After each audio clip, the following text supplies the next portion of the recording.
Bonjour à toutes et à tous, j'espère que vous avez passé un bon samedi. On a eu le droit à deux gros matchs de Ligue 1 hier. Et on va commencer par parler de l'Olympique de Marseille qui a enchaîné un 6ème succès en 7 rencontres. Cette fois-ci face au LOSC 2-1. C'est un coup franc dévié par Kolasinac, repris par Gigot qui a délivré le stade Vélodrome à la 61ème minute et qui a offert la victoire aux Marseillais. L'ex-défenseur du Spartak Moscou a explosé de joie après son but, comme on peut le voir sur la une de la Provence, mais aussi en première page de l'équipe qui titre droit devant. En effet, les Olympiens sont prêts à affronter Francfort mardi en Ligue des Champions. Puis hier, le PSG s'est difficilement imposé face à Brest 1-0, mais un homme a particulièrement brillé au parc, Neymar. On ne peut plus l'arrêter comme l'écrit le Parisien. Pour l'équipe, sans le duo Messi-Neymar, ce n'est pas sûr que le club parisien aurait réussi à trouver la faille face aux Bretons, car Kylian Mbappé titulaire ne s'est pas particulièrement illustré. Ses dernières prestations n'ont pas convaincu les médias français et espagnols. Ce matin, AS nous délivre une très belle statistique qui nous prouve l'impuissance de Mbappé en ce moment face à ses coéquipiers. La saison précédente,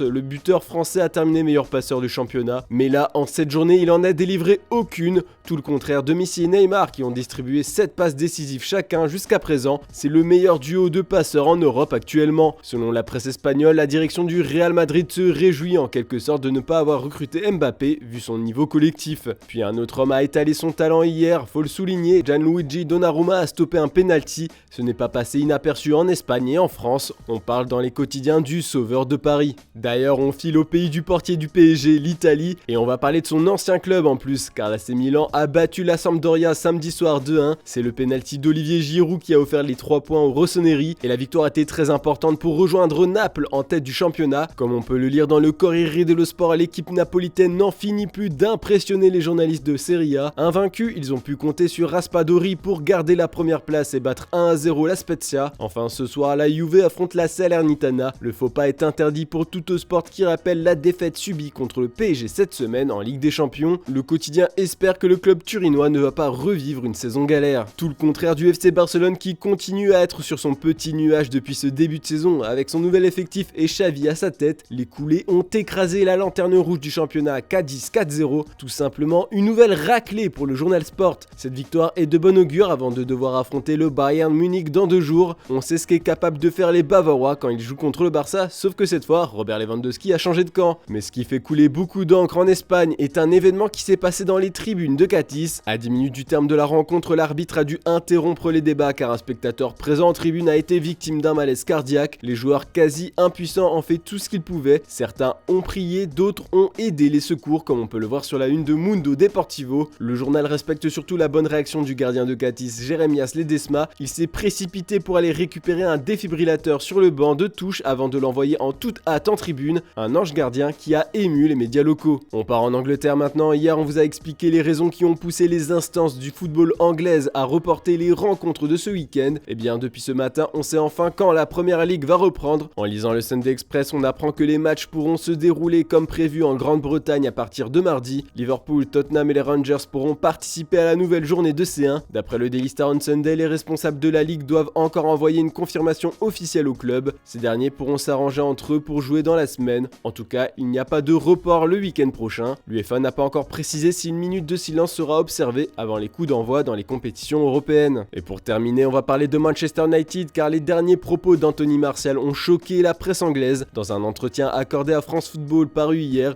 le Français a lourdement taclé José Mourinho. Ce sont des morsures de fourmis comme le titre The Manchester Evening News avec un jeu de mots en référence à son prénom qui, une fois contracté, fait hante, donc fourmi. Le Français a déclaré que l'ex-coach de MU lui a manqué de respect à plusieurs reprises, qu'il lui a fait rater le mondial en 2018. Ole Gunnar Solskjaer aussi en prend pour son grade comme le souligne le Daily Star on Sunday et le Sunday Mirror. Anthony Martial estime avoir plusieurs fois sacrifié sa santé physique pour l'équipe, mais que le manager norvégien ne lui a jamais rendu l'appareil. Peut-être que Cristiano Ronaldo tiendra les mêmes propos dans quelques temps, mais contre Erik ten Hag, car d'après le tabloïd The Sun, le tacticien des Red Devils compte bien mettre CR7 sur le banc cette saison pour promouvoir Rashford sur le front de l'attaque. Selon le quotidien, le coach et le joueur ont fait un pacte. Ten Hag a promis à son poulain de tout faire pour qu'il soit sélectionné avec les Free Lions et qu'il puisse briller en Coupe du Monde. Il va donc lui donner un temps de jeu conséquent. Le néerlandais est sûr que Rashford a la capacité de devenir le meilleur buteur du monde. Voilà, c'est tout pour ce dimanche. On se retrouve demain matin pour une nouvelle revue de presse. Ne manquez pas le JT Foot Mercato du week-end en fin de journée. Bon dimanche à toutes et à tous.